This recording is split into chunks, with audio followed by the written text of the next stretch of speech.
Hey guys, today we're starting a brand new 4-week series, and this one's going to be great, especially for those of you out there who might be skeptics. Maybe you're a little bit hesitant to follow Jesus. You're kind of interested, but you've got your doubts. This series is perfect for you. It's called Proof of Life, and we're going to investigate the evidences for the resurrection of Jesus, but more from a narrative perspective. We're going to be taking a look at, well, today, the outsiders, the women at the tomb. Next week, we'll look at the story of Thomas the doubter and how he overcame his doubts to put his faith in Jesus. In week 3, we'll look at the story of Peter and how in the midst of his failure and shame, he still ended up following Jesus. And then in the last week, we're going to look at the Apostle Paul, who was a zealot and a religious guy, and that was all before he met Jesus. So let's get started on lesson number 1.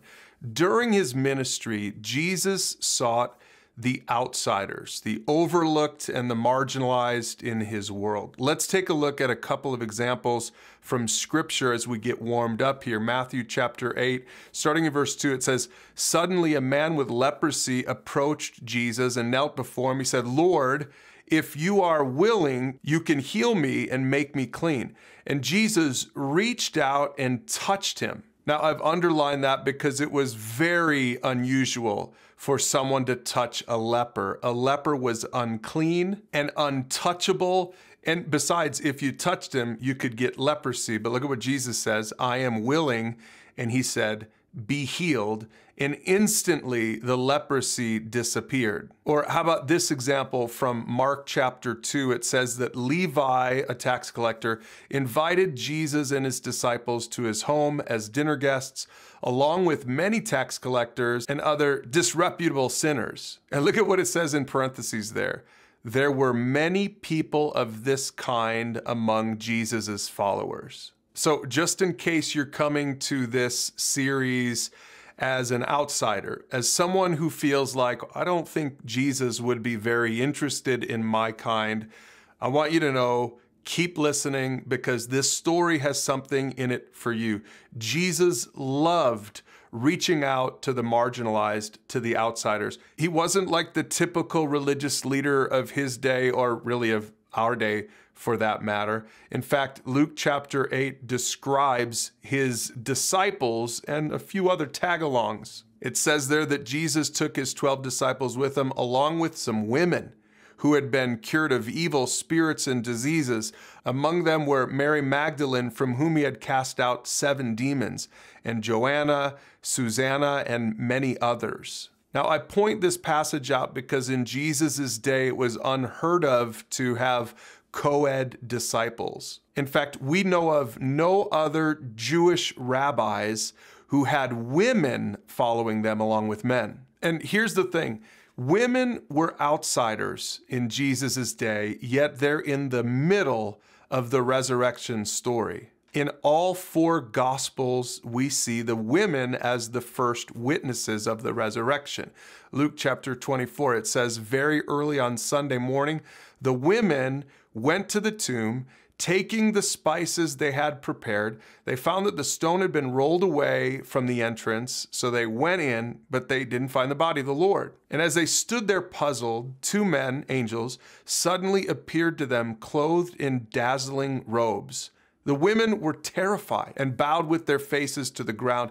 And then the men asked, "Why are you looking among the dead for someone who is alive? He isn't here. He's risen from the dead." And so verse 9 says they rushed back from the tomb to tell his 11 disciples and everyone else what had happened.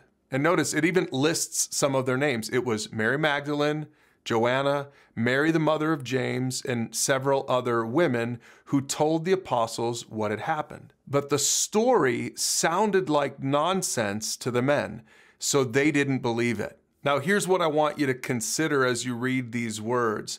These women were outsiders. These women were marginalized. And while the closest followers of Jesus, well, at least the closest male followers of Jesus, were sort of hiding out after the death of Jesus Christ, here the women are a few days later seeking out Jesus.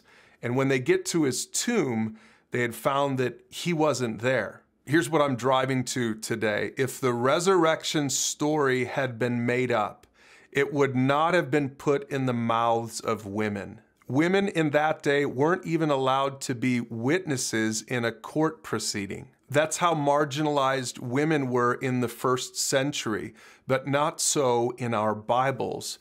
In fact, the testimony of the women at the tomb is proof, in my mind, that Jesus really did rise from the dead.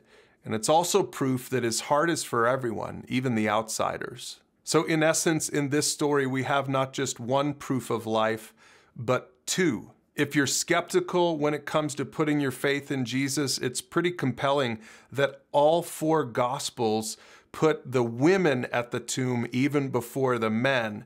If this was something made up by men, then certainly they wouldn't have made themselves look so bad.